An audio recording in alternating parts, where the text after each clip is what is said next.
Hello everyone, welcome to इत्तकी पाठशाला। इत्तकी पाठशाला में आपका हार्दिक स्वागत है, हार्दिक अभिनंदन है। लास्ट क्लास में हमने क्या कवर किया था? हमने सॉलिड्स कवर किए थे। ओके, तो शुरू करते हैं आज की क्लास को सॉलिड्स के बारे में। ठीक, सॉलिड्स की इंट्रोडक्शन हमने शुरू कर दी थी कि सॉलिड्स क्या होते हैं। सॉलिड्स ऐसे मटेरियल जिनका जो साइज है, शेप है और वॉल्यूम है वो फिक्स होता है। यहाँ पर भी लिखा है size, shape and volume of solids का फिक्स होता है। फिर हमने देखा था कि सॉलिड जो है दो तरह के होते हैं। एक बन गए हमारे क्रिस्टलाइन सॉलिड और दूसरे आ गए हमारे अमॉर्फस सॉलिड। यहाँ पे मैं फिर से लिख देती हूँ, क्रिस्टलाइन सॉलिड और अमॉर्फस सॉलिड। राइट, क्रिस्टलाइन और नॉन क्रिस्टलाइन सॉलिड। ये मैं क्यों रिवाइज करवा रही हूँ? क्योंकि हमने जो है अब क्रिस्टल्स के साथ ही डील करना है। राइट, तो क्रिस्टलाइन सॉलिड्स भी हमारे पास दो तरह के हो गए थे। एक आ गया था सिंगल क्रिस्टल और एक आ गया था पॉली क्रिस्टल। राइट, अब जो है हमने देखा कि नेचर में जो है अमॉर्फस सॉलिड से ज्यादा हमारे पास कौन से सॉलिड अवेलेबल है? क्रिस्टलाइन सॉलिड्स के साथ हम जो है डे टू डे लाइफ में ज्यादा डील करते हैं। जैसे मान लो कोई सॉल्ट हो, कोई मेटल हो, कोई भी हमारे कोई भी चीजें जो क्रिस्टल की फॉर्म में बन के हमें मिलती हैं वो क्रिस्टलाइन सॉलिड होती हैं। और मोस्ट ऑफ द सॉलिड हमारे नेचर में क्रिस्टलाइन सॉलिड की फॉर्म में मिलते हैं। राइट, चलिए अब हम शुरू करते हैं। अब हमने क्या करना है, एक इंट्रोडक्शन क्लास तो हो गई कि क्रिस्टलाइन सॉलिड से हम डील करेंगे। अब हम क्या करेंगे? अब हम बनाएंगे क्या? क्रिस्टल। ठीक, क्रिस्टल हमने जो है ट्रेडिशनल मेथड क्लास में इस तरह से नहीं पढ़ा होगा, थोड़ा आपको अटपटा भी लगेगा। ठीक, बट हमने जो है अब क्या करना है, जैसे घर बनाते हैं ठीक उसी को ही हम लेके चलेंगे, क्योंकि हमने जो है 3D स्ट्रक्चर के साथ डील करना है। तो जिस रूम में आप बैठे हुए हो उस रूम में इमेजिन कीजिएगा कि चार कॉर्नर आपको दिख रहे हैं। बिल्कुल दिख रहे हैं। ये क्या है हमारे पास? अगर ये रूम है तो ये रूम क्या है हमारे पास? एक सॉलिड का, क्रिस्टल का यूनिट सेल है। ठीक, इमेजिन कर सकते हो कि एक रूम क्या है? एक सॉलिड का यूनिट सेल है। ठीक, हम इसी रूम से जो है पढ़ेंगे अब। राइट, तो सबसे पहले आज हम पढ़ेंगे यूनिट सेल। ठीक, यूनिट सेल। अब घर बना रहे हैं तो घर को किस तरह से बनाया जाता है? किस तरह से बनाया जाता है? ईंट जोड़ जोड़ के बनाया जाता है ना। एक दीवार को इमेजिन कीजिए कि एक दीवार में ईंट्स को जोड़ जोड़ के दीवार बनाई जा रही है। हम बायो में सेल पढ़ते हैं ना, बस उसी तरीके से देखिएगा कि जो एक दीवार है उसकी छोटे यूनिट्स कौन कौन सी हैं? ईंट है, ब्रिक्स हैं। वैसे ही एक क्रिस्टल की छोटी यूनिट्स क्या हैं हमारे पास? सेल कहलाती हैं। राइट, हम डेफिनेशन लिखेंगे थोड़ी सी हल्की सी, ज्यादा नहीं। ठीक, और हम जो है फिर क्वेश्चन से ही सॉल्व करेंगे। ठीक है, सबसे पहली चीज यूनिट सेल। कैसे हम आए? सॉलिड्स में क्रिस्टल्स। ठीक, हमने क्या करना है? क्रिस्टल बनाना है। तो क्रिस्टल की सबसे छोटी यूनिट क्या कहलाएगी हमारे पास? Unit cell. फॉर एग्जांपल मान लो कोई दीवार है ना, तो दीवार में ईंटें जोड़ जोड़ के हम जो है दीवार बना रहे हैं। इस दीवार की सबसे छोटी यूनिट क्या है? क्या है? बस इसी तरह से ध्यान रखिएगा, तब आपको बिल्कुल याद रहेगा। इस दीवार की सबसे छोटी यूनिट क्या है? ईंट है। तो हमारे क्रिस्टल की सबसे छोटी unit, smallest unit of the crystal.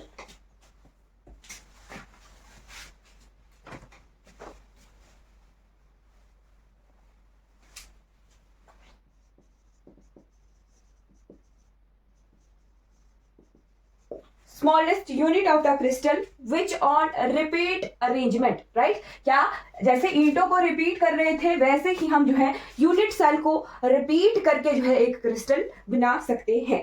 ठीक, which on continuous repetition generates crystal.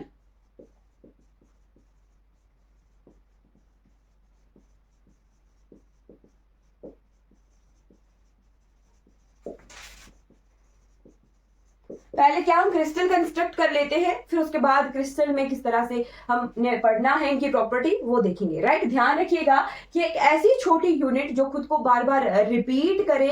Right, और रिपीट करने के बाद क्या बना दे? यूनिट सेल, क्रिस्टल बना दे। ठीक, smallest unit of the crystal is unit cell. अब क्या? अब हमने देखा दीवार की तरह जो है हमने देख लिया कि एक दीवार बना दी है ना। अब क्या, अगर मान लो हमने घर बनाना हो, कोई घर बनाना हो, तो घर बनाने के लिए हम क्या बनाते हैं? पहले नक्शा बनाते हैं। ठीक, यानी इमेजिन करते हैं एक पेपर पे उतार देते हैं, नक्शा उतार देते हैं कि एक रूम यहाँ होगा, दूसरा रूम यहाँ होगा, तीसरा रूम यहाँ होगा। मतलब एक इमेजिनरी जो है पहले घर बना दिया जाता है, इमेजिन कर लिए जाते हैं कि इस जगह जो है ये वाला रूम होगा, दूसरी जगह दूसरा रूम होगा, तीसरी जगह तीसरा रूम होगा। ठीक, यानी हमने घर बनाने के लिए पहले क्या बनाया, नक्शा बनाया। वैसे ही क्रिस्टल बनाने के लिए हम क्या बनाएंगे, सबसे पहले उसके नक्शा बनाएंगे। ठीक, और क्रिस्टल बनाने के लिए जो नक्शा बनता है उसे कहते हैं लैटिस। ठीक, ध्यान रहेगा, बुक की डेफिनेशन की तरफ नहीं जाइएगा, बस इतना ही ध्यान रखना है कि क्रिस्टल बनाना है हमने, क्रिस्टल बनाने के लिए तो यूनिट सेल को जोड़ना है, राइट। बट क्रिस्टल बनाने के लिए हमने क्या है, पहले नक्शा तैयार करना है कि किस जगह हमने एटम्स और मॉलिक्यूल्स को प्लेस करना है। ठीक, और वही नक्शा क्या कहलाता है हमारे पास, लैटिस कहलाता है, राइट। लैटिस क्या होता है, it is periodic arrangement of imaginary point. Imagine कर लिया हमने पॉइंट कि हमने यहाँ जो है एटम्स और मॉलिक्यूल्स को प्लेस करके जो है क्रिस्टल बनाना है। ठीक, तो लैटिस क्या हुआ, लैटिस इज पीरियोडिक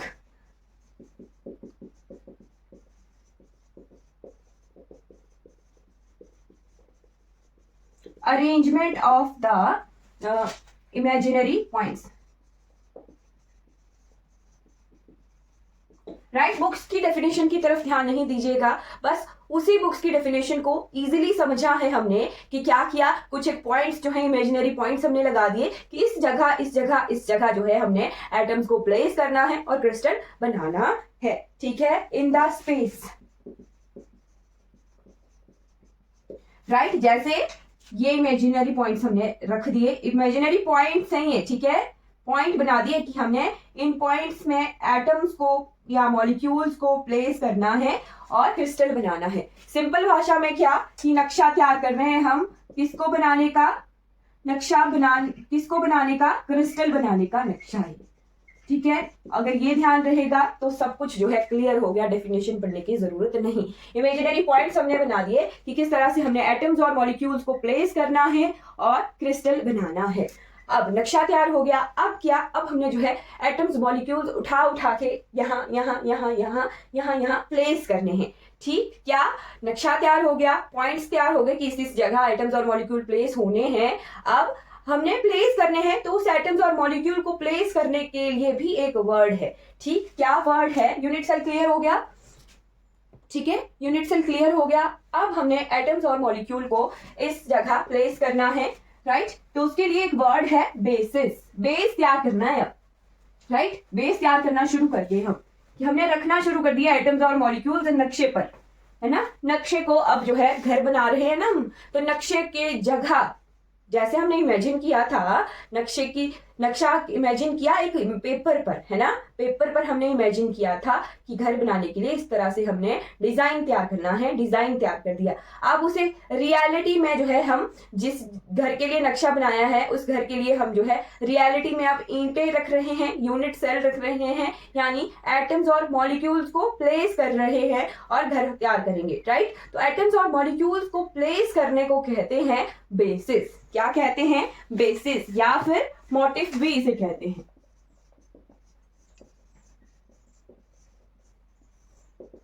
मोटिफ क्या हुआ, basis is an atom or group of atoms. By attaching the basis to each lattice point a crystal structure is formed. ठीक, वही चीज कि क्या हुआ, अब अटैच करेंगे हर लैटिस पॉइंट पे एटम्स और मॉलिक्यूल्स को। ठीक, बेसिस क्या हुआ,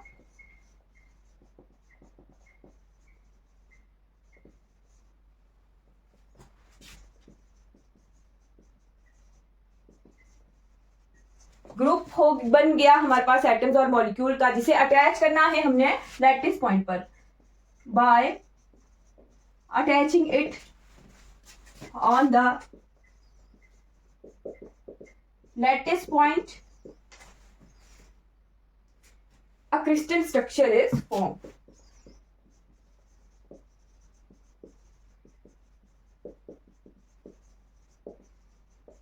राइट, ध्यान आ गया कि अब क्या किया हमने, इन लैटिस पॉइंट्स पर एटम्स और मॉलिक्यूल्स को प्लेस करने हैं। जैसे ये लैटिस पॉइंट बनाए थे हमने ना, तो इस जगह पर हमने इस वाले एटम को प्लेस कर दिया, इस वाले एटम को प्लेस किया, इस वाले एटम को यहाँ यहाँ यहाँ यहाँ ये, ठीक। अब प्लेस करके एटम जो है आपस में बॉन्ड भी बना लेंगे, है ना। तो ध्यान रखिएगा, जब हम लैटिस पॉइंट में एटम्स और मॉलिक्यूल्स को प्लेस कर देते हैं तो वो कहलाता है बेसिस, ठीक।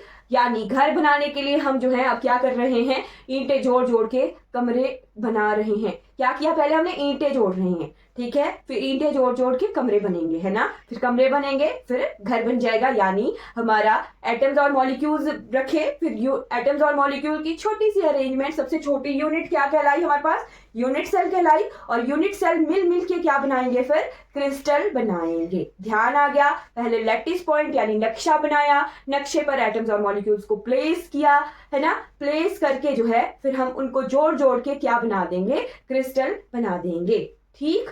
ओके, क्लियर हो गया, क्रिस्टल हमारा फॉर्म हो गया है।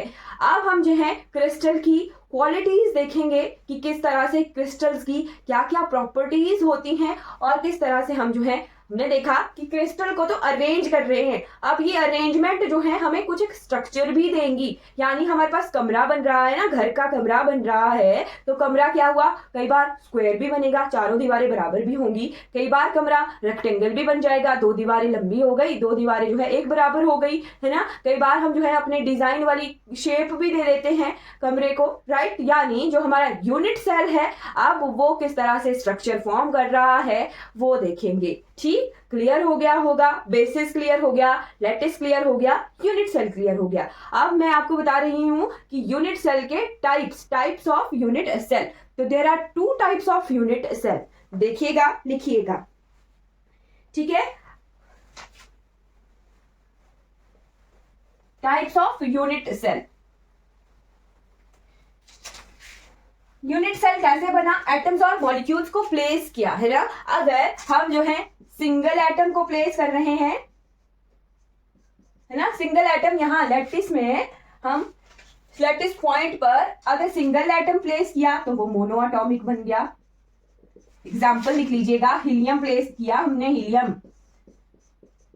हीलियम का क्रिस्टल बन गया,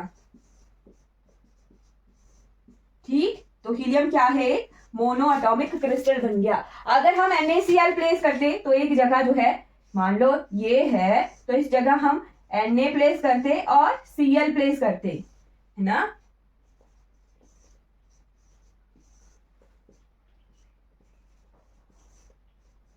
किस तरह से NaCl स्ट्रक्चर बनाता है वो हम आने वाली क्लासेस में देख लेंगे। बट अगर दो एटम्स के ग्रुप को प्लेस किया तो वो डायटॉमिक बन गया। अगर CO2 3 एटम्स है ना, 3 एटम्स को प्लेस किया तो वो ट्राई बन गया, ट्राई लैटिस, ट्राई क्रिस्टल, ठीक। बस यही चीज कि अगर हम सिंगल एटम को प्लेस कर रहे हैं तो वो मोनो क्रिस्टल बन गया, 2 एटम्स को प्लेस कर रहे हैं तो वो डायटॉमिक क्रिस्टल बन गया, और 3 एटम को प्लेस किया तो वो ट्राई क्रिस्टल बन गया, और फर्दर सो ऑन। इस तरह से ये प्रोसेस चलती रहती है लैटिस पॉइंट पर जो है एटम्स और मॉलिक्यूल्स को प्लेस करना। अब आ जाइए यूनिट सेल के टाइप्स की तरफ।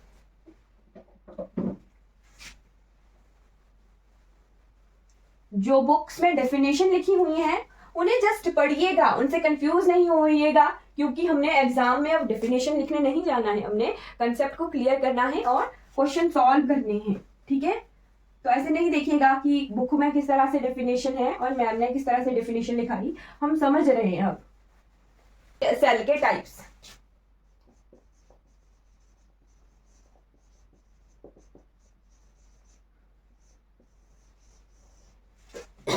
लैटिस पॉइंट क्या है, इमेजिनरी पॉइंट है ना, इमेजिनरी पॉइंट है स्पेस में, है ना, ठीक। इमेजिनरी पॉइंट है स्पेस में, एक अरेंजमेंट होती है पॉइंट्स की, तो वो क्या कहलाती है, बेसिस कहलाती है। ध्यान रखिएगा, लैटिस पॉइंट क्या, लैटिस पॉइंट बोला तो सिर्फ पॉइंट्स है हमारे पास, ठीक। लैटिस पॉइंट बोला तो वो सिर्फ पॉइंट्स हैं, राइट। तो टाइप्स ऑफ यूनिट सेल हमारे पास 2 हैं, एक है प्रिमिटिव यूनिट सेल और एक है नॉन प्रिमिटिव यूनिट सेल।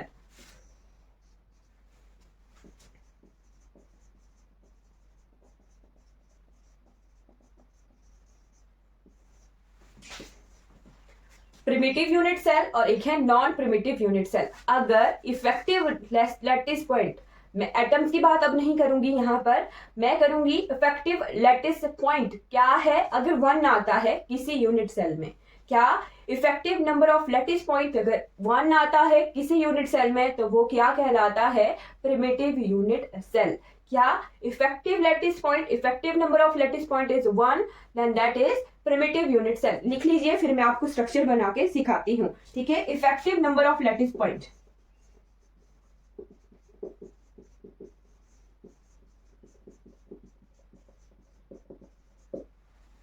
कितना आना चाहिए इन द सेल, 1। ठीक है, 1 लैटिस पॉइंट होना चाहिए। मैं नंबर ऑफ एटम्स की बात नहीं की, मैंने की effective number of lattice point की, लैटिस पॉइंट की यूनिट सेल के लैटिस पॉइंट की। राइट, ये 2D में भी हो सकता है और 3D में भी हो सकता है। 2D कैसे, लेंथ और ब्रेड्थ के हिसाब से, जैसे ये बोर्ड है, लेंथ है, ब्रेड्थ है, 2D है। बट अगर रूम देखिए तो रूम में लेंथ भी है, ब्रेड्थ भी है, हाइट भी है। दोनों चीजें आप इमेजिन कर सकते हो एक साथ, लेंथ भी है, ब्रेड्थ भी है और हाइट भी है, और बोर्ड क्या है, एक 2D स्ट्रक्चर है। राइट, तो 2D या 3D या 1D कोई भी हो, बस effective number of lattice point क्या होना चाहिए, 1 हो, सिंगल लैटिस पॉइंट हो, तो वो क्या कहलाता है, प्रिमिटिव यूनिट सेल। अब दूसरी डेफिनेशन भी आप लिख लीजिए, फिर मैं आपको स्ट्रक्चर दिखा के इसे क्लियर करवा देती हूं। अगर effective number of lattice point is in the cell is more than 2, है ना,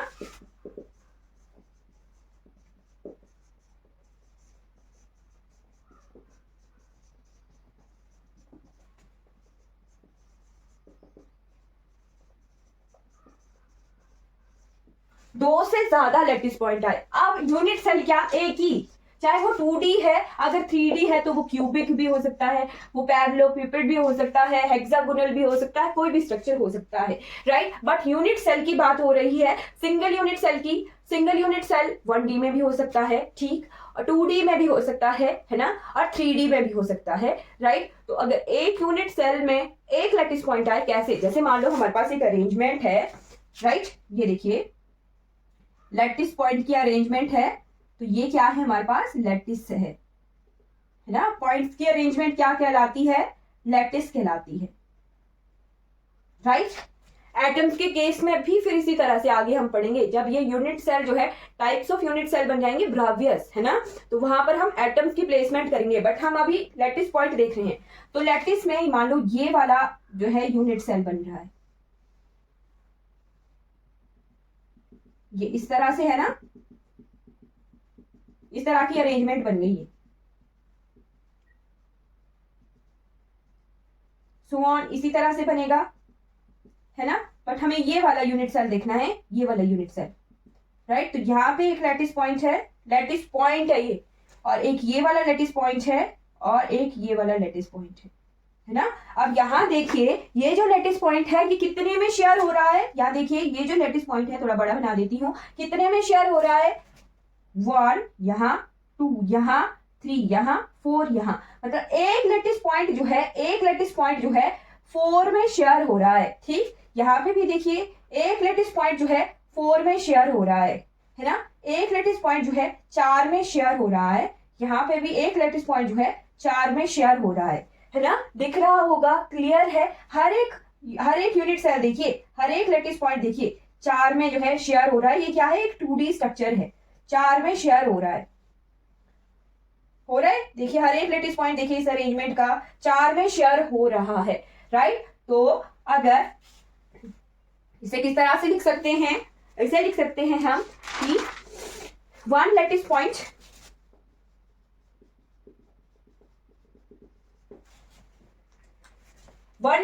की कितनी जो है अब कंट्रीब्यूशन आ रही है, 4 में शेयर हो गया तो 1/4 कंट्रीब्यूशन आ रही है ना। यहाँ पे देखिए एक यूनिट सेल के लिए, इस वाले यूनिट सेल की अब बात देखिए कि इस वाले यूनिट सेल के लिए इस लैटिस पॉइंट की कितनी कंट्रीब्यूशन आ रही है। यही वाला पोर्शन आ रहा है ना इस लैटिस पॉइंट में, ये सिर्फ इतना 1/4 पोर्शन जो है, एक लैटिस पॉइंट अपनी कितनी कंट्रीब्यूशन दे रहा है, 1/4 दे रहा है। तो 1/4 यहां से आएगी, 1/4 यहां से आएगी, 1/4 यहां से आएगी, 1/4 यहां से आएगी, यानी 1/4 इंटू 4 टाइम, है ना, कोई भी 4 लैटिस पॉइंट जो है हमें जो है 1/4 कंट्रीब्यूशन दे रहे हैं, तो कितना बनेगा, 1 बनेगा, है ना। तो ये जो है 2D स्ट्रक्चर में हमें कितना लैटिस पॉइंट मिल रहा है, 1 लैटिस पॉइंट मिल रहा है, राइट। अगर मल्टीप्लाई नहीं कर सकते आप, मल्टीप्लाई में कंफ्यूजन आ सकती है, 1/4 प्लस 1/4 प्लस 1/4 प्लस 1/4 आ गया ना 1, एक लैटिस पॉइंट मिल रहा है हमें। इस पूरे यूनिट सेल में केवल एक ही लैटिस पॉइंट मिल रहा है, क्योंकि एक पॉइंट जो है 4 में शेयर हो रहा है, मतलब एक यूनिट सेल के लिए एक लैटिस पॉइंट की कितनी कंट्रीब्यूशन आ रही है, 1/4 कंट्रीब्यूशन आ रही है। यानी effective number of lattice point कितना आ रहा है एक यूनिट सेल के लिए, 1 आ रहा है। क्लियर हो गया कि प्रिमिटिव सेल में जो है effective number of lattice point जो है कितना आना चाहिए, 1 आना चाहिए। यही चीज फिर एटम के केस में भी आ जाएगी, है ना। अगर हम यहाँ पर एटम प्लेस करेंगे, चारों पॉइंट्स पर एटम प्लेस कर दिया, तो वो क्या बन गया हमारे पास, बेसिस बन गया, है ना। तो इस बेसिस पर जो है हर एक एटम जो है हर एक कॉर्नर पर प्लेस करेंगे, है ना। तो हर एक कॉर्नर से 1/4 कंट्रीब्यूशन मिलेगी एटम की, यानी प्रिमिटिव यूनिट सेल में एक ही एटम होता है, राइट। यानी number of atom in a primitive unit cell is 1. It can contain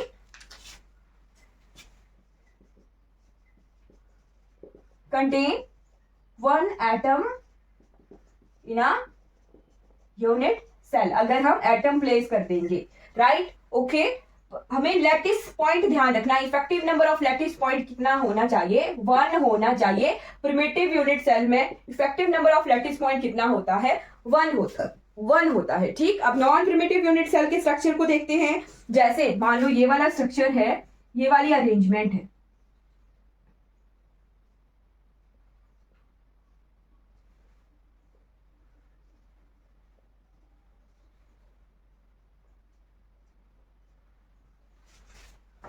right. ये वाली अरेंजमेंट है, तो इस वाली अरेंजमेंट में जो है हम एक क्रिस्टल बना देते हैं, ठीक है। क्रिस्टल बना देते हैं, क्रिस्टल नहीं यूनिट सेल बना देते हैं।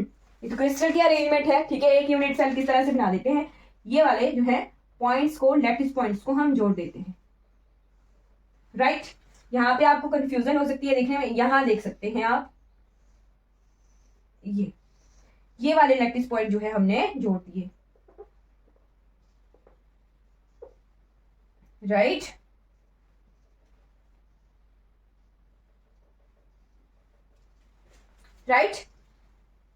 ठीक है, क्लियर हो गया। ये वाले लैटिस पॉइंट हमने जोड़ दिए ना, इसी तरह से अरेंजमेंट चलेगी।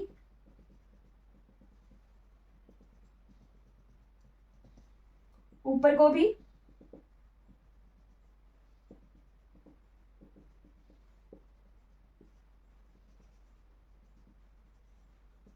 वैसे ही नीचे भी। ये क्या बन गया हमारे पास, एक क्रिस्टल बन गया, ठीक है। क्रिस्टल अरेंजमेंट में क्रिस्टल का अरेंजमेंट है ये, ठीक। अब क्या है यहाँ पे, इस अरेंजमेंट में एक एक पॉइंट तो सेंटर में रह रहा है, ठीक है। देखिएगा एक एक पॉइंट जो है एक सेंटर में रह रहा है, बट ये 4 पॉइंट है,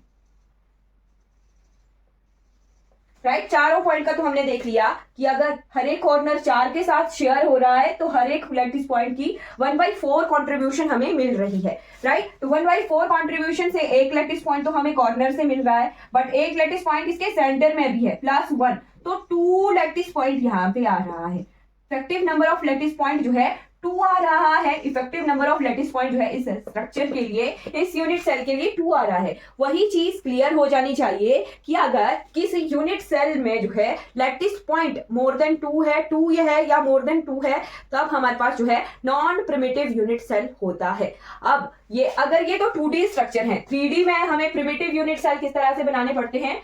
क्वेश्चन आता है कि क्यूब, सिंपल क्यूबिक, क्वेश्चन क्या आएगा, क्वेश्चन आएगा सिंपल क्यूबिक,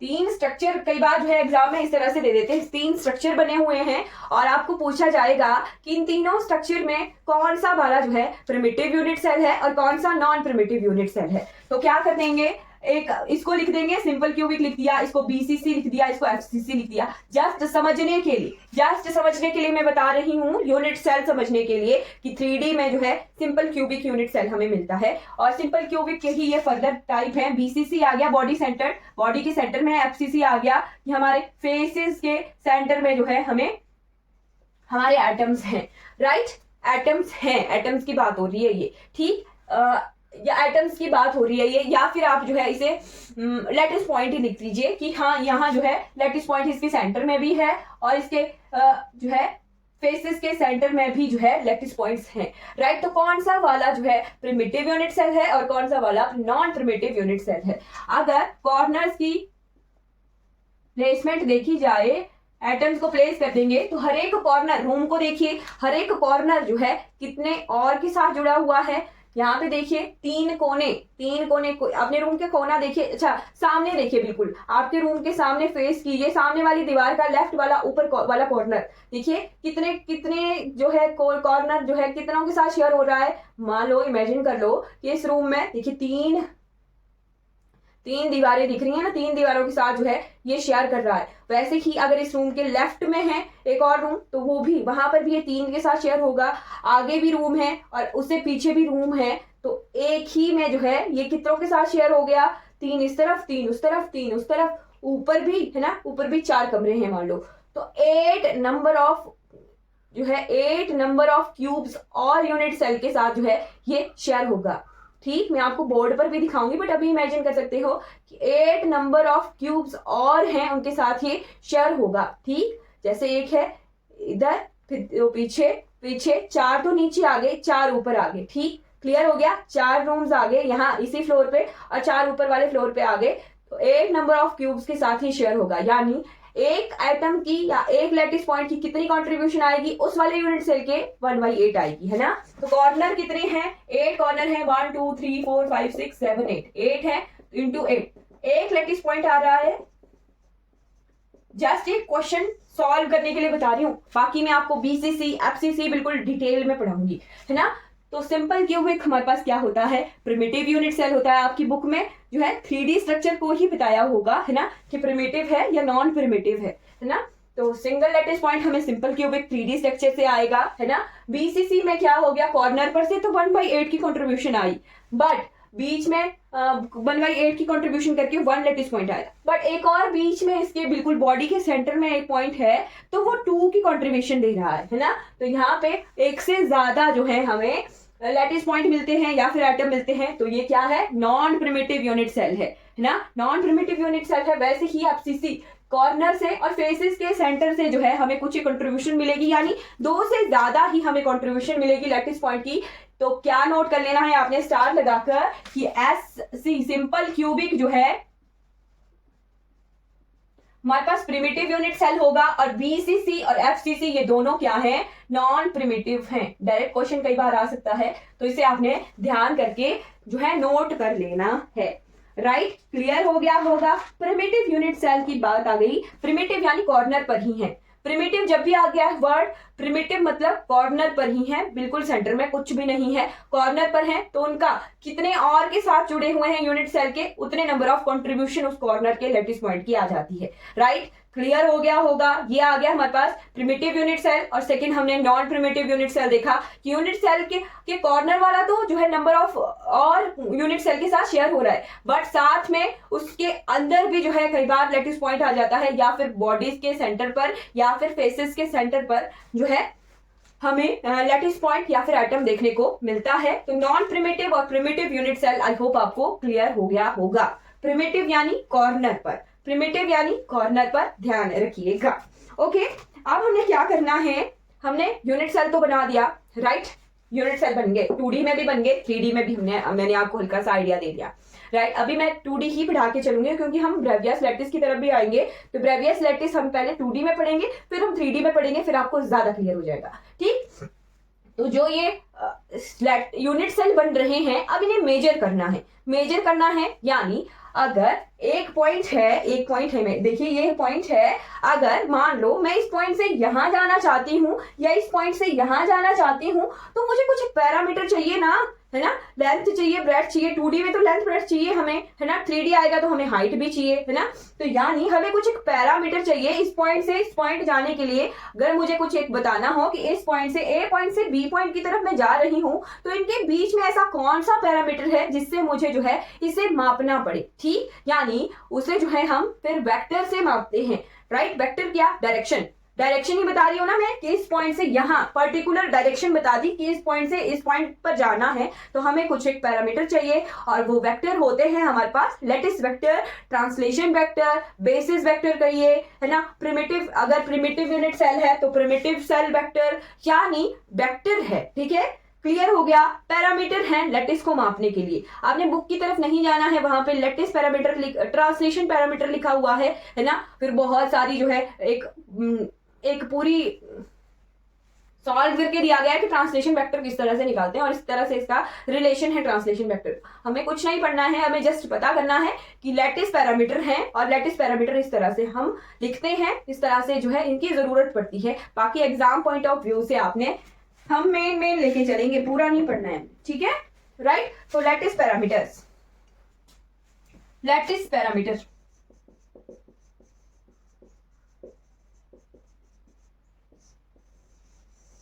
लैटिस पैरामीटर क्या, लैटिस पैरामीटर ऐसा पैरामीटर जो मापने के लिए यूज हो क्रिस्टल को, ठीक है। Parameter for the measurement of crystal,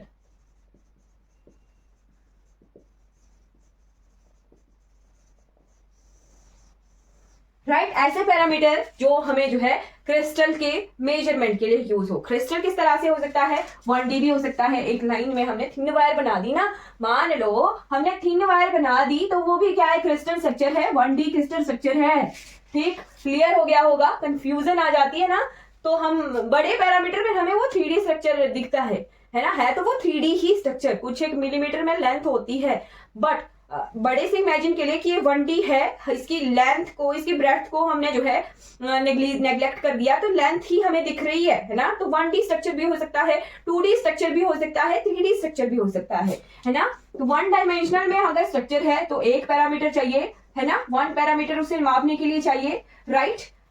अगर 2D स्ट्रक्चर है, 2D स्ट्रक्चर है, 2D स्ट्रक्चर है, लेंथ भी है ब्रेथ भी है, बोर्ड देखिए, लेंथ भी है ब्रेथ भी है। 2D स्ट्रक्चर में हमें क्या चाहिए, 2 पैरामीटर मापने के लिए चाहिए, है ना, मेजर करने के लिए 2 पैरामीटर की जरूरत पड़ेगी हमें। और 3D स्ट्रक्चर है, अगर 3D क्रिस्टल है, 3D क्रिस्टल आप किस तरह से इमेजिन कर सकते हो, एक रूम को इमेजिन कर दीजिए कि एक यूनिट सेल है ना। तो उस यूनिट सेल को मापने के लिए 3D स्ट्रक्चर में हमें 3 पैरामीटर चाहिए। कैसे, देखिए रूम का फ्लोर देखिए, रूम के फ्लोर की एक कॉर्नर से दूसरे कॉर्नर पर लेंथ है मान लो, तो दूसरे कॉर्नर से लेफ्ट राइट की तरफ देखिए दूसरी लेंथ आ गई और हाइट भी है ना। तो 3 तरह के जो है हमें पैरामीटर चाहिए उसे मापने के लिए, 3 पैरामीटर्स, राइट। अगर कहीं पर भी क्वेश्चन में 2D और 3D लिखा हुआ नहीं मिला है, question exam point of view से बता रही हूँ, 2D और 3D लिखा हुआ नहीं मिल रहा है और क्वेश्चन पूछा गया है, तो आपने हमेशा उस केस को 3D ही मान के चलना है। 2D नहीं मानेंगे, 3D मान के चलेंगे, राइट। अगर क्वेश्चन में 2D और 3D लिखा हुआ नहीं मिलता है और आपको स्ट्रक्चर पूछा है, मान लो आपको जो है एक पैरामीटर दे दिया, A = B = C और अल्फा = बीटा = गामा दे दिया, है ना, राइट। ये क्या है, पैरामीटर है ना। तो ये जो है लिखा नहीं है 2D है 3D है, बट हमें क्लियरली दिख रहा है कि 3 पैरामीटर हमें दिख रहे हैं, A B C और alpha beta gamma, alpha beta gamma angles होते हैं, है ना। तो एंगल्स भी हमें 3 दिख रहे हैं। तो हमेशा अगर क्वेश्चन में 2D 3D लिखा हुआ नहीं आता और आपको पैरामीटर दिए हैं डायरेक्ट, तो आपने उस केस को हमेशा 3D लेके चलना, इसमें कंफ्यूजन नहीं हो, मैं आपको बताऊंगी ये सारा, है ना। पैरामीटर्स मापना, पैरामीटर किस तरह से आएंगे वो मैं आपको बताऊंगी, है ना। बट अभी के लिए 2 पॉइंट्स, एक लैटिस है, लैटिस क्या, अरेंजमेंट ऑफ पॉइंट, है ना। मैंने लैटिस बोला तो आपके दिमाग में पॉइंट्स आने चाहिए, यूनिट सेल बोल रही हूँ तो एटम्स आने चाहिए, बेसिस बोल रही हूँ, यूनिट सेल बोल रही हूँ तो एक छोटी यूनिट, पूरे क्रिस्टल की छोटी यूनिट आनी चाहिए, है ना, और बेसिस बोल रही हूँ तो लैटिस पॉइंट्स पर एटम्स प्लेस कर दिए, राइट। क्लियर हो गया। तो मैंने बोला एक लैटिस की अरेंजमेंट है, लैटिस अरेंजमेंट यानी पॉइंट्स की अरेंजमेंट है, राइट। एक क्रिस्टल की लैटिस अरेंजमेंट यानी पॉइंट्स की अरेंजमेंट है, राइट।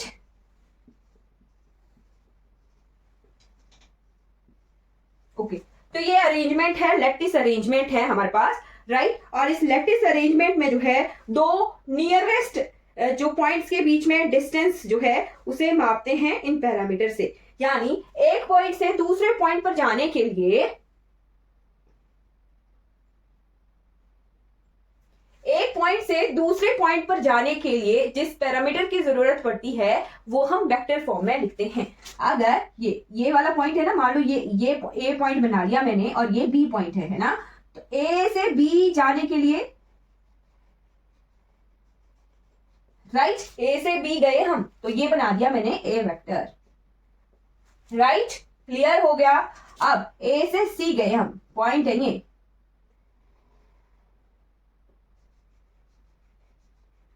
ए से सी गए हम तो ये बन गया हमारे पास बी वेक्टर, राइट। ए से बी गए, ए से सी गए, है ना, और ये आ गया फिर इनका रिजल्टेंट, इसे हम टी वेक्टर लिख लेते हैं, है ना, ट्रांसलेशन वेक्टर। ओके, क्लियर हो गया। ये वाला पॉइंट जो है इनका रिजल्टेंट शो कर रहा है, यानी ये भी डिस्टेंस है, ये भी डिस्टेंस है, ये भी डिस्टेंस है, राइट। क्लियर हो जाना चाहिए। इसे जो है हम ट्रांसलेशन वेक्टर करके नाम देते हैं, राइट। ट्रांसलेशन वेक्टर इन दोनों जो वेक्टर्स का वेक्टर सम कहलाता है, इनका रिजल्टेंट वेक्टर है ये, है ना, बीच वाला जो वेक्टर है इनका रिजल्टेंट वेक्टर है, राइट। अब ए वेक्टर और बी वेक्टर क्या है, एक पॉइंट से दूसरे, अगर मैं इस वाले पॉइंट को लूं ना तो यहां से यहां जाने के लिए, यहां से यहां जाने के लिए एक यूनिट सेल बन गया, क्लियर हो गया। इन्हीं वेक्टर को जोड़ जोड़ के ये यहां से यहां गए, यहां से यहां गए, है ना, क्लियर है ना। इस वाले पॉइंट से यहां यहां जा रहे हैं, यहां से यहां जा रहे हैं, यहां से यहां जा रहे हैं, यहां से यहां जा रहे हैं, तभी ये हमारा यूनिट सेल बनेगा।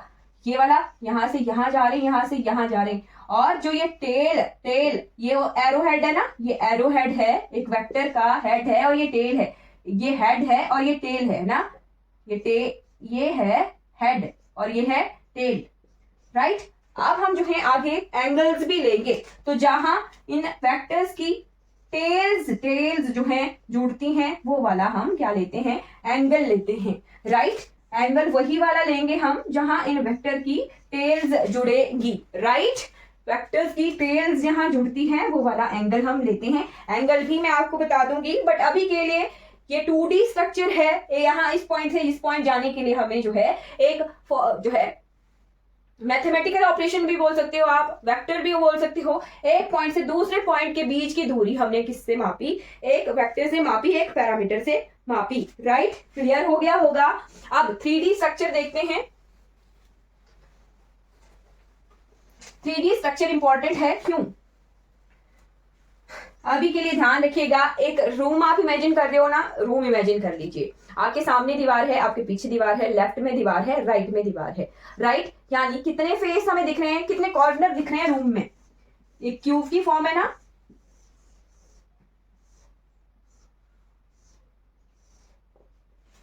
राइट, क्यूब की फॉर्म है ना, क्यूब की फॉर्म है, तो आपको कितने नंबर ऑफ पैरामीटर चाहिए, 3 नंबर ऑफ पैरामीटर चाहिए अब, राइट। 3 नंबर ऑफ पैरामीटर चाहिए, ए बी और सी, 3 वेक्टर चाहिए। यानी 3D अरेंजमेंट में मेजर करने के लिए हमें 3 पैरामीटर चाहिए। क्लियर हो गया।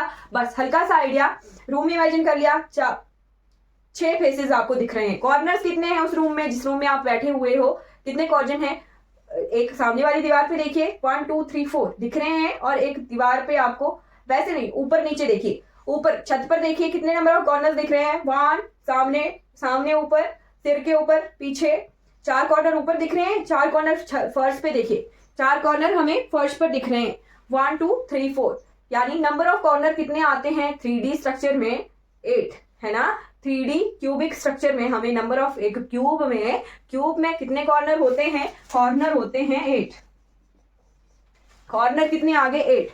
अब फेसेस देखिए, फेस क्या होता है, एक प्लेन, है ना, तो सामने वाली दीवार अगर एक फेस है तो आपके पीछे वाली दीवार एक, दूसरा फेस 2, लेफ्ट वाली दीवार, राइट वाली दीवार 4, एक छत और एक फ्लोर 6, कितने नंबर ऑफ फेसेस हमें दिख रहे हैं, फिर से देखिए, सामने वाली दीवार, पीछे वाली दीवार 2, लेफ्ट वाली दीवार, राइट वाली दीवार 4, छत और फ्लोर, कितने नंबर ऑफ फेसेस हैं 6। अब एजेस भी हम देखते हैं, एजेस एक क्यूब में एजेस भी देखते हैं। अब एजेस कैसे, एजेस होता है एक कॉर्नर से दूसरे कॉर्नर को जोड़ने वाली लाइन। तो रूम में ही इमेजिन कीजिए कितने नंबर ऑफ एजेस हैं एक कॉर्नर से दूसरे कॉर्नर को जोड़ने वाला। तो इमेजिन कीजिए एक कॉर्नर को कितने नंबर ऑफ लाइन जो है दूसरे कॉर्नर से जोड़ रही हैं, 3 है ना। तो काउंट कर सकते हो आप, सामने वाली दीवार से देखिए 1 2 3। जो लाइन जो है मैं हमने काउंट कर ली है उसे फिर से काउंट नहीं करना है। तो आगे वाले कोने को देखिए, एक काउंट कर लिया 3 4 5 है ना। फिर ये इस वाला कॉर्नर ये काउंट कर लिया है 6 7। ये वाला कॉर्नर ये काउंट कर लिया, एक वाली लाइन ये भी काउंट कर ली थी, ये रही थी 8 है ना, 8। और फिर आगे हमारे कौन से रह गए, अब नीचे वाले देखिए 9 10 11 12 राइट।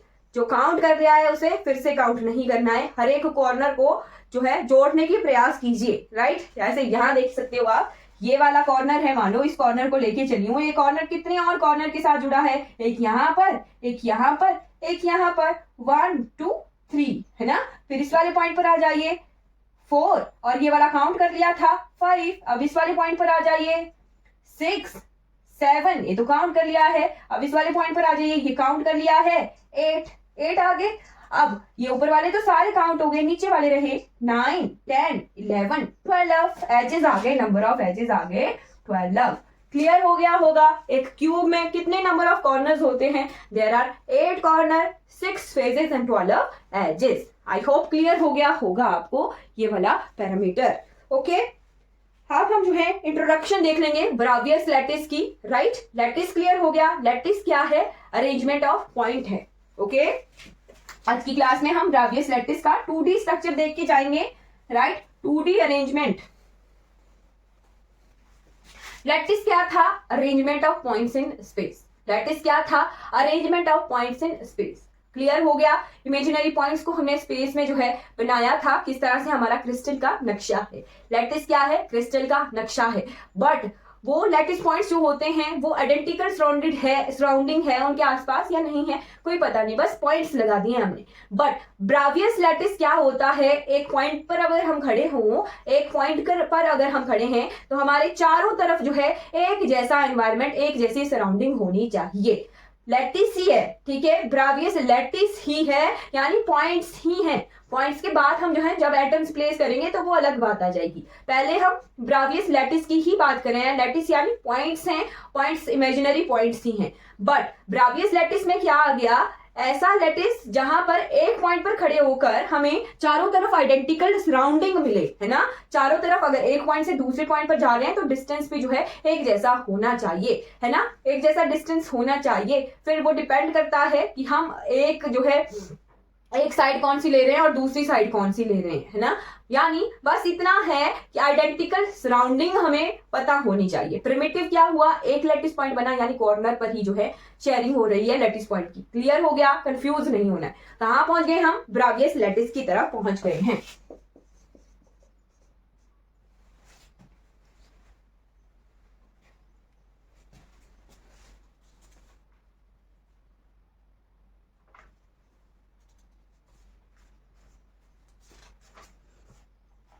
BAIS, BIS नहीं है, BAIS, ब्रावियस lattice.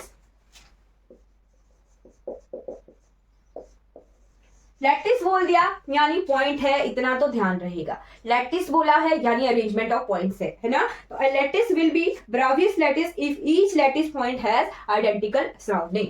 If each lattice point has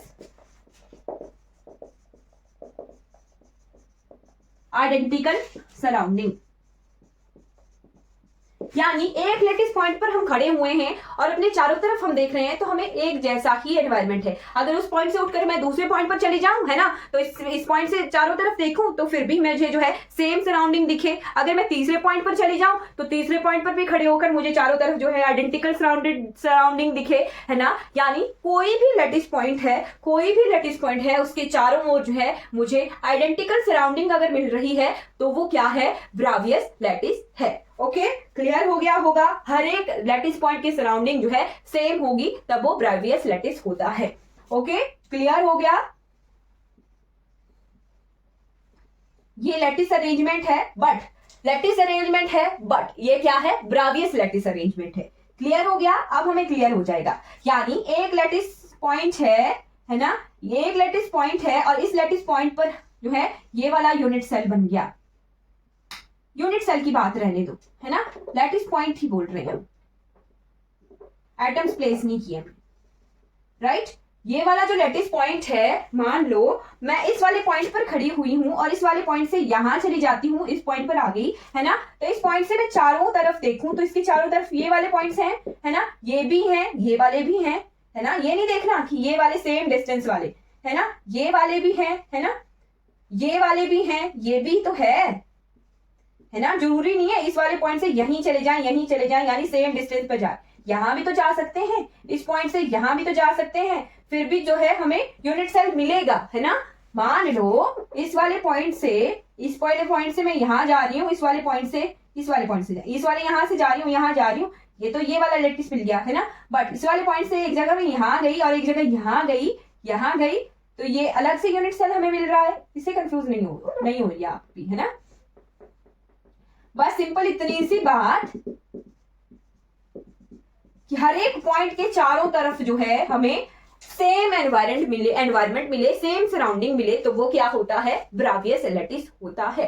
simple सी बात, एक लैटिस पॉइंट पे मैं खड़ी हुई हूं और मैं चारों तरफ देख रही हूं, अच्छा तू भी सही है, तू भी एक जैसा, एक क्लास में है ना बच्चे खड़े हुए, एक क्लास के बच्चे, मान लो ऐसे तो स्कूल है, आपको ज्यादा क्लियर हो जाएगा, है ना, स्कूल में मॉर्निंग असेंबली है, ठीक है, मॉर्निंग असेंबली में हर एक क्लास के बच्चे हैं, है ना, हर एक क्लास के बच्चे हैं, यानी जो मॉर्निंग असेंबली में लाइंस बनी हुई हैं, एक के बाद एक, है ना, और एक बराबर गैप पर वो खड़े हुए हैं, बट अलग अलग क्लास के बच्चे हैं, यानी सराउंडिंग जो है सेम नहीं है।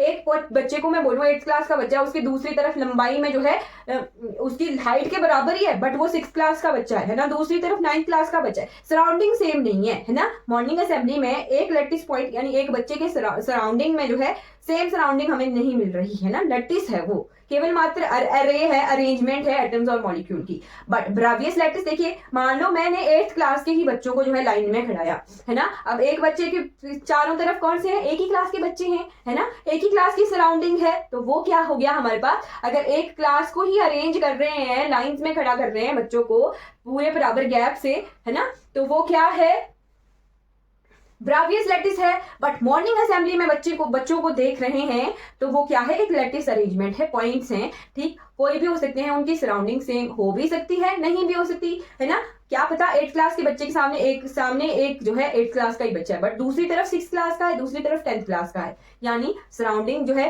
कई बार आइडेंटिकल भी हो जाएगी, कई बार नॉन आइडेंटिकल भी हो जाएगी ना। क्लियर हो गया होगा कि ब्रावियस लैटिस क्या, एक ही क्लास के बच्चों को जो है लाइन में खड़ा कर दिया। क्लियर हो गया, सेम सराउंडिंग अगर हमें लैटिस पॉइंट के चारों तरफ मिल रही है तो वो ब्रावियस लैटिस होगी, और अगर आइडेंटिकल सराउंडिंग, लैटिस का जस्ट अरेंजमेंट है पॉइंट्स की, बट सेम सराउंडिंग की कंडीशन हमने कहां रख दी, ब्रावियस लैटिस में रख दी। अब आ जाते हैं ब्रावियस लैटिस 2D में। क्लियर हो गया, हम जो है थोड़ी देर क्लास लगाएंगे और आज की क्लास हमारी फिर कंप्लीट हो जाएगी, 2D स्ट्रक्चर हम कंप्लीट करके ही जाएंगे। ओके, तो ब्रावियस लैटिस 2 डायमेंशनल लैटिस टाइप, है ना।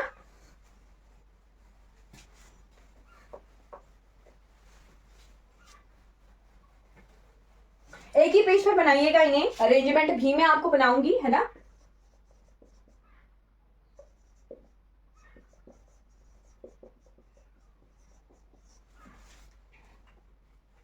ब्रावियस लैटिस इन 2D।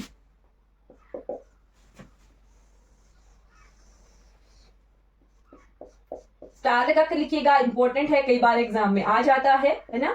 तो अब हम एग्जाम पॉइंट ऑफ व्यू में पहुंच गए, पहले हमने बेसिक क्लियर किया, राइट। तो ब्रावियस लैटिस 2D में है, 2D है, 2 डायमेंशनल है, तो यानी 2 पैरामीटर्स यूज होंगे, क्लियर है, 2 पैरामीटर्स यूज होंगे, क्लियर है। अब 2D में कौन कौन से पैरामीटर हम यूज करते हैं, ए और बी यूज करते हैं ना, ए और बी वेक्टर यूज करते हैं, साथ में एंगल भी हमने देखना है, तो ए और बी के बीच का एंगल हम कौन सा कंसीडर करेंगे, गामा। ओके, ए और बी के बीच का एंगल कौन सा कंसीडर करेंगे आप, गामा, राइट, गामा, ये ऐसा है, ठीक है, गामा एंगल,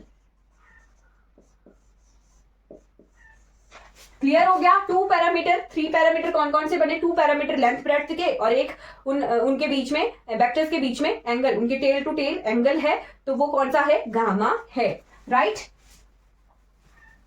2 पैरामीटर्स आ गए और एक एंगल आ गया हमारे पास गामा, राइट। ब्रावियस लैटिस है, यानी चारों तरफ जो है आइडेंटिकल सराउंडिंग है लैटिस की, पॉइंट्स की। तो सबसे पहली अरेंजमेंट आ जाती है हमारे पास, बुक नहीं देखनी है, बुक पर भी ऐसा ही है, आपने जो है पैरामीटर्स के एंगल्स और मेजरमेंट देख लेनी है, राइट। बुक को देख के कंफ्यूज नहीं होइएगा। सबसे पहली अरेंजमेंट कौन सी आ जाती है? हम जो है लैटिस पॉइंट बना के ही बनाएंगे अरेंजमेंट। तो सबसे पहली आती है ये वाली,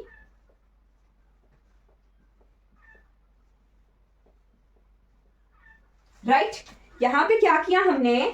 इस पॉइंट से गए इस पॉइंट पर, तो ये क्या है? ए वेक्टर है, और ये क्या है? बी है, राइट।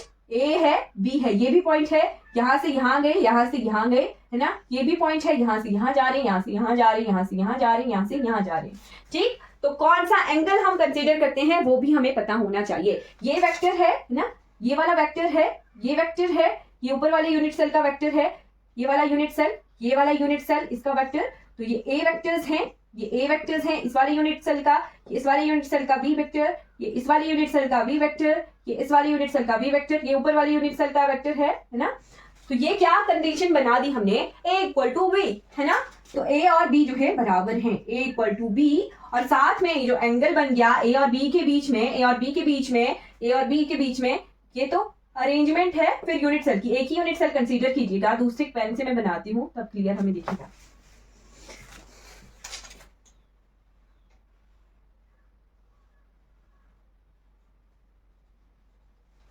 राइट, ए और बी जो है इक्वल है, और गामा जो है 90 डिग्री के बराबर है, gamma equal to 90 degree. A equal to b and gamma equal to 90 degree. तो कौन सा वाला लैटिस बनता है? ये ए और बी सेम है, ए और बी सेम है, कौन सा अरेंजमेंट है? स्क्वायर बन गया, है ना, स्क्वायर बन गया, बिल्कुल सही, स्क्वायर बन गया, राइट, स्क्वायर बन गया। बट कौन सा स्क्वायर है? तो प्रिमिटिव स्क्वायर लैटिस है। कौन सा है? प्रिमिटिव स्क्वायर लैटिस है। प्रिमिटिव कैसे? कॉर्नर पर ही जो है लैटिस पॉइंट है, और हर एक लैटिस पॉइंट से 1/4 यानी कंट्रीब्यूशन आ रही है 1/4 इंटू 4, तो 1 लैटिस पॉइंट आ रहा है। तो ये जो है प्रिमिटिव स्क्वायर लैटिस बन गया।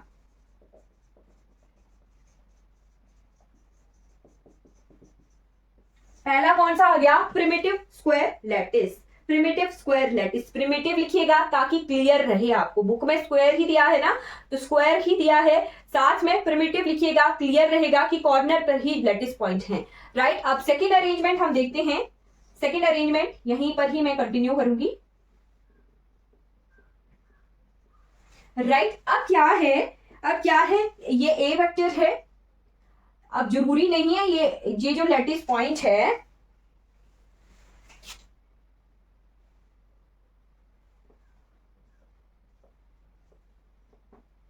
ये इतना भी हो सकता है ना। ये ए वेक्टर है, ये बी वेक्टर है, राइट। इस वाले पॉइंट का ये ए वेक्टर है और ये बी वेक्टर है, राइट। ये ऊपर वाले पॉइंट का है ना। तो ए और बी वेक्टर जो है बराबर ना हो, इस तरह से अरेंजमेंट है। अब ये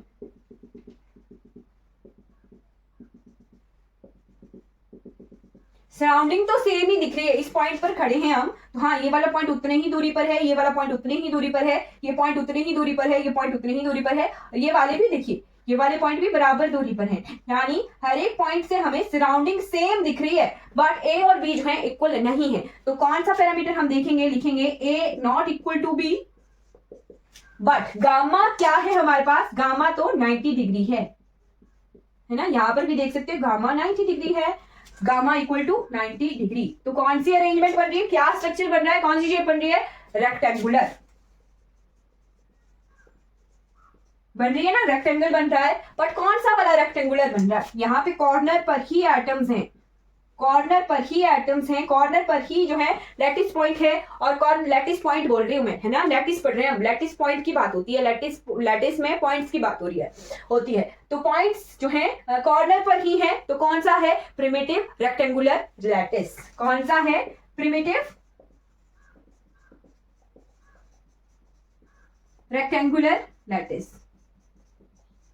राइट। प्रिमिटिव रेक्टेंगुलर लैटिस है और साथ में तीसरी अरेंजमेंट भी लिखिएगा, थर्ड अरेंजमेंट। थर्ड अरेंजमेंट में क्या है हमारे पास, इस तरह से अरेंजमेंट है।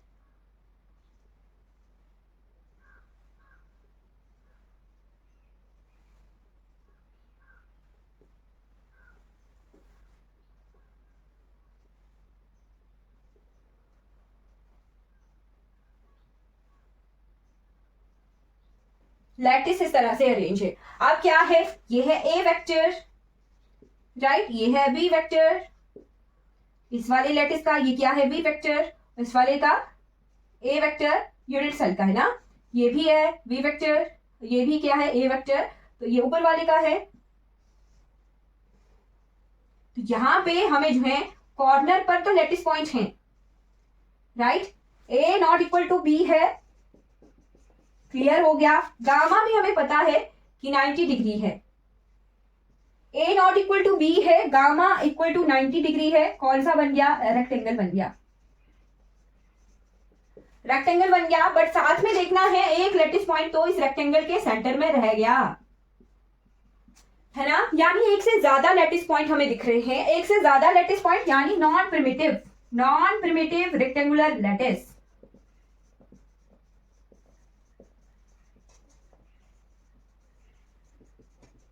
क्लियर हो गया। तीन अरेंजमेंट हमें ब्रावियस लैटिस की दिख गई हैं। एक आ गया प्रिमिटिव स्क्वायर लैटिस, दूसरा आ गया प्रिमिटिव रेक्टेंगुलर लैटिस, तीसरा आ गया non primitive rectangular lattice. Non primitive क्या, एक से ज्यादा, effective number of lattice point 2 है ना, दो है, एक से ज्यादा है। तो ये पैरामीटर आपने ध्यान रखने हैं, कई बार इस तरह से जो है पैरामीटर दे दिए जाएंगे, है ना, और आपको पूछा जाएगा कि कौन सा जो है लैटिस है ब्रावियस का, 2D में नाम पूछ देंगे, पैरामीटर दिए होंगे और नाम पूछेंगे। तो a not equal to b but gamma 90 degree है तो रेक्टेंगुलर है, साथ में प्रिमिटिव और नॉन प्रिमिटिव अगर स्ट्रक्चर बना के दिया है तो वो प्रिमिटिव नॉन प्रिमिटिव हमें दिखेगा, है ना। अगर बीच में लैटिस पॉइंट ज्यादा है तो वो नॉन प्रिमिटिव रेक्टेंगुलर लैटिस है। ध्यान रखना है सिंगल लैटिस पॉइंट आ रहा है तो वो प्रिमिटिव है, सिंगल से ज्यादा लैटिस पॉइंट आ रहे हैं तो वो नॉन प्रिमिटिव लैटिस है, राइट। अब दो और स्ट्रक्चर जो है हमें मिलते हैं 2D में, टोटल 5 स्ट्रक्चर्स होते हैं ब्रावियस लैटिस के। तो दो और कौन कौन से हैं वो भी देखते हैं। अब हमने ये तो सीधा जोड़ा है ना, एक को एक पॉइंट से दूसरे पॉइंट को यहाँ सीधा जोड़ रहे हैं, जरूरी नहीं है ये पॉइंट यहाँ भी तो जुड़ सकता है, ये पॉइंट इसके भी तो नजदीक है ना, तो नजदीक है तो वो कौन सी अरेंजमेंट हमें देखने को मिलेगी। फोर्थ नंबर ऑफ अरेंजमेंट, ये क्या है हमारे पास, लैटिस पॉइंट है, राइट।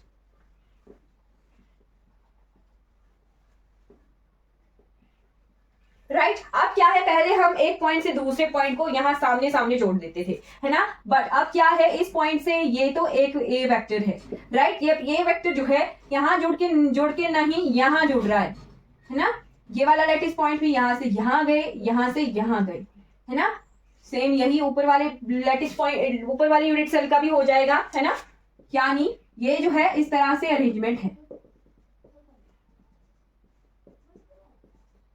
राइट। तो कौन सा स्ट्रक्चर बन रहा है, पैरेललोग्राम बन रहा है, क्या पैरेललोग्राम ही बन रहा है, यानी ए और बी क्या है, बराबर हैं।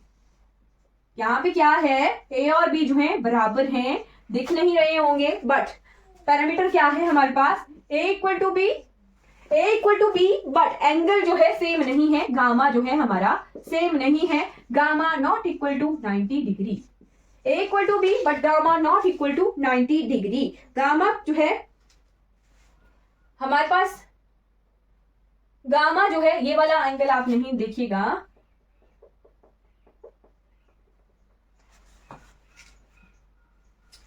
इसको मैं दूसरी तरफ से बनाती हूं, बन तो ऐसे भी रहा है ना, बट मान लो ये वाला पॉइंट है, ये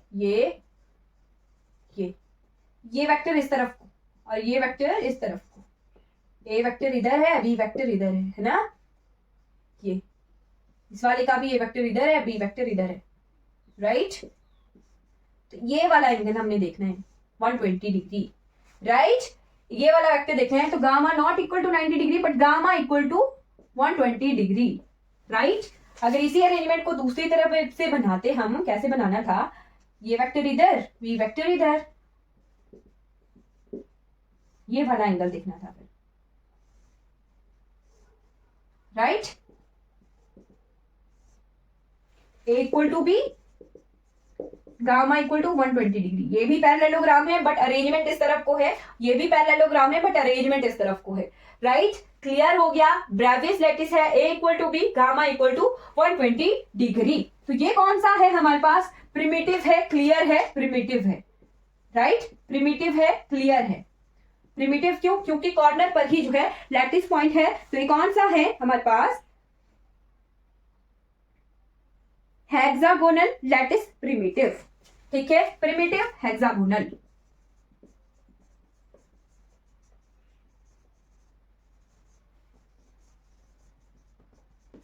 A equal to B and gamma equal to 120 degree. Primitive hexagonal, right? Clear हो गया? आई होप क्लियर हो गया होगा। अल्फा बीटा गामा हमने इसीलिए लिए, गामा हम इसलिए रहे हैं क्योंकि 3D स्ट्रक्चर में फिर गामा ही मिलेगा। बुक्स में तो थीटा करके दिया हुआ होगा ना, तो कंफ्यूजन हो सकती है। आगे हम अल्फा बीटा एंगल देख रहे हैं और पहले हमने थीटा देखा। एंगल का तो नाम कोई भी हो सकता है ना। तो ये कौन सा है? Primitive hexagonal lattice. और फिफ्थ टाइप कौन सा आ गया? कोई भी अरेंजमेंट है,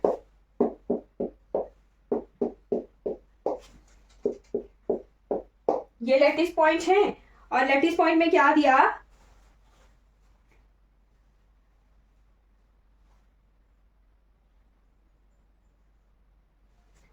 ये इस तरह से आ गया, यानी जो हमारा ए और बी है वो भी इक्वल नहीं है, right. A not equal to b, और साथ में जो हमारा गामा है वो भी 90 डिग्री के बराबर नहीं है ना, राइट। क्लियर हो गया होगा। यहां पे भी गामा नॉट इक्वल टू 90 लिख लीजिएगा, कंफ्यूजन नहीं होगी, है ना, right. A not equal to b और साथ में गामा भी 90 डिग्री के बराबर नहीं है। तो वो कौन सा स्ट्रक्चर है हमारे पास? ये है हमारे पास ओब्लिक,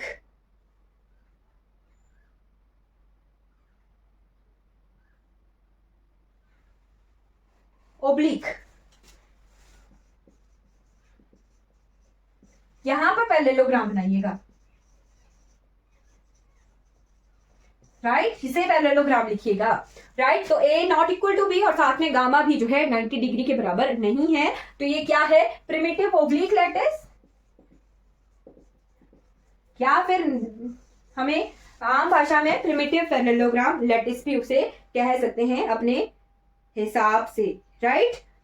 हेक्सागोनल को 60 डिग्री रोम्बस भी कहते हैं। अगर 60 डिग्री रोम्बस दिया है तब भी यही स्ट्रक्चर होगा। ओब्लिक लिखा है, प्रिमिटिव ओब्लिक लिखा है, तो a not equal to b, gamma not equal to 90 degree. Parallelogram दिया है तो वो भी यही होगा, a not equal to b, gamma not equal to 90 degree. Square देखा, a equal to b, gamma equal to 90 degree. Square primitive square है ना। फिर प्रिमिटिव रेक्टेंगुलर हमने देखा, a not equal to b, gamma equal to 90। फिर हमने non primitive rectangular lattice देखा। तो हमने 5 टाइप ऑफ ब्रेवियस लैटिस देखी हैं आज की क्लास में। लैटिस क्लियर हो गया। लैटिस क्या होता है? पॉइंट्स की अरेंजमेंट होती है। ब्रेवियस लैटिस क्या? ऐसा लैटिस जहां पे जो है हर एक लैटिस पॉइंट के आसपास जो है आइडेंटिकल सराउंडिंग होती है, वो हमारा ब्रेवियस लैटिस कहलाता है। आई होप आपको क्लियर हो गया होगा। हमने जो है कितना पढ़ लिया आज? बहुत सारा पढ़ लिया। कल की क्लास में हम ब्रेवियस लैटिस देखेंगे, उनके 3D स्ट्रक्चर देखेंगे। और ये जो स्ट्रक्चर हैं ये एग्जाम में आते हैं, यानी इनके पैरामीटर दे दिए जाएंगे और साथ में जो है आपसे पूछा जाएगा, पैरामीटर के नाम से पूछा जाएगा कि इस अरेंजमेंट का क्या नाम है, राइट। तो प्रिमिटिव ध्यान रखना है, कंफ्यूज नहीं होना है प्रिमिटिव और ब्रेवियस से। प्रिमिटिव क्या? अगर कॉर्नर पर ही लैटिस पॉइंट है और एक lattice point, effective number of lattice point 1 आ रहा है तो वो प्रिमिटिव होता है। और ब्रेवियस क्या? एक लैटिस पॉइंट पर आप खड़े हो और उसके चारों ओर जो है आइडेंटिकल सराउंडिंग हमें देखने को मिल रही है, वो ब्रेवियस लैटिस है। और यूनिट सेल क्या? किसी क्रिस्टल स्ट्रक्चर का सबसे छोटी यूनिट, वही अपने आप को खुद जो है रिपीट कर रही हो और क्रिस्टल बना रही हो। तो आई होप आपको क्लियर हो गई होगी आज की क्लास। चलिए आज की क्लास हमारी कंप्लीट हो जाती है। कोई भी डाउट रहेगा आपको क्लास से रिगार्डिंग तो आपने जो है चैट बॉक्स में पूछ लेना है। Thank you so much for watching this class. अगर ये वीडियो आपको अच्छी लगी हो तो लाइक कीजिएगा, सब्सक्राइब कीजिएगा मेरे चैनल को और दूसरों तक इन वीडियोस को जरूर पहुंचाइएगा। Thank you so much for watching this class.